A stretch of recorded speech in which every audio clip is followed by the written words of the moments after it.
기록된 새벽입니다. 이 새벽에 나오신 우리 성도 여러분, 하나님의 은총이 여러분의 함께를 축복합니다. 오늘은 거룩하기를 남기신 하나님, 그런 말씀으로 함께 은혜를 나눕니다. 룻기는 아주 혼란 시대, 사사기 시대에 약속의 땅, 가나안 땅에서 흉년이 들어와서 룻이라는 이 가정이 이제 약속의 땅에 혼란이 있고 흉년이 들었다는 이것 때문에 그것을 떠나서 하나님이 지시하지 않은 모압 땅으로 이제 이사를 가게 되죠. 그런데 이 약속의 땅에 혼란이 있고 흉년이 있다, 이 사실은 솔직히 좀 실망스럽죠. 우리가 예수를 믿고 하나님의 자녀들이 이 세상을 살아가는데 하나님의 자녀에게 고난이 있고 또 우리에게 어려움이 있다는 것은 사실 우리 예수를 믿으면서도 실망스럽기도 합니다. 그래도 우리는 이 불평과 불만, 각종 어떤 핑계를 내세우며 말씀과 기도의 자리를 우리가 떠나서는 절대로 안 된다는 사실을 룻기가 우리에게 잘 보여주고 있습니다.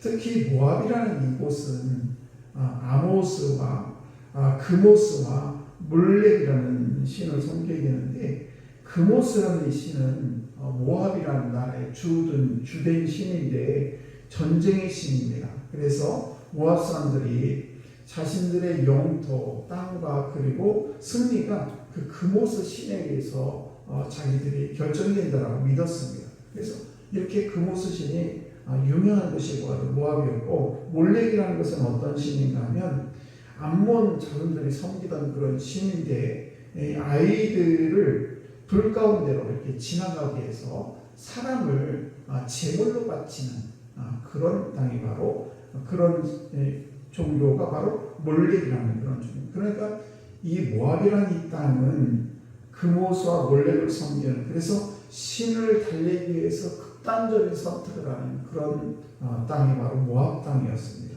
그런데 이 가나안 땅에 유다 베들레헴에 이렇게 어려움이 있다고 해서 지금 그 땅 모압 땅으로 이사가는 그런 모습을 볼 수가 있는데, 우리는 이 고난을 볼 때에 나를 돌아보는 그런 기회로 삼아야지, 남을 원망하고 말씀과 기도로 자리를 떠나는 그런 기회를 삼아서는 안 된다는 것입니다.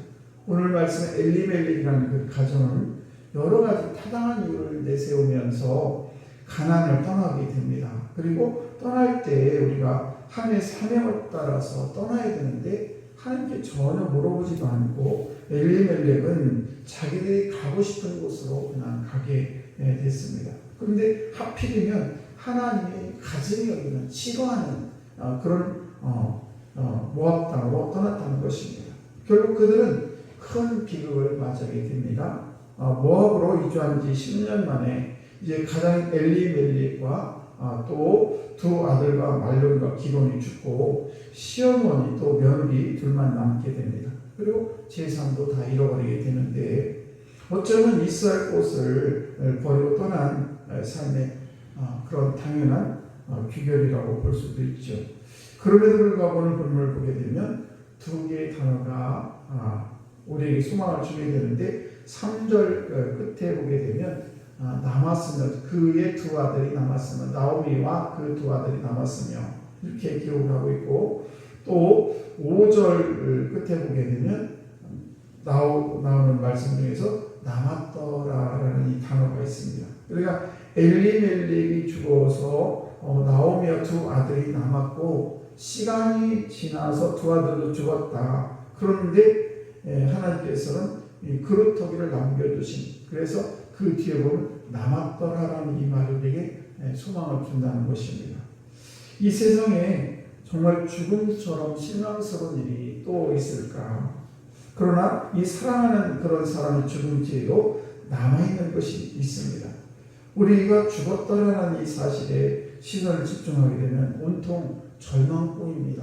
그러나 남았더라라는 이 사실에 시선을 집중하게 되면 희망이 남아있게 됩니다. 그래서 아무리 비극적인 사건이라도 하나님께서는 그 역설적으로 희망이라는 것을 꼭 우리에게 남겨놓으신다는 사실입니다. 그래서 우리는 어떤 어려움이 있어도 희망을 잃지 말아야 된다. 그래서 하나님은 여전히 우리를 사랑하시고 우리에 대한 기대를 잃지 않고 계신다는 사실입니다. 그래서 저들이 때로는 징계를 받게 되는데 그 징계를 통해서 우리가 저주를 받는 것이 아니라 하나님은 우리를 사랑하시기 때문에 우리에게 관심이 있기 때문에 징계를 내리신다는 사실입니다. 우리는 이것을 징계라는 이 단어가 사실은 굉장히 우리가 다가올 때 이렇게 좋지 않은 그런 단어로 우리에게 다가옵니다만은, 그러나 우리 사랑하는 자녀들이 있을 때 내가 사랑하기 때문에 나의 자녀에게 내가 징계를 내린다라고 얘기할 수가 있는 것입니다.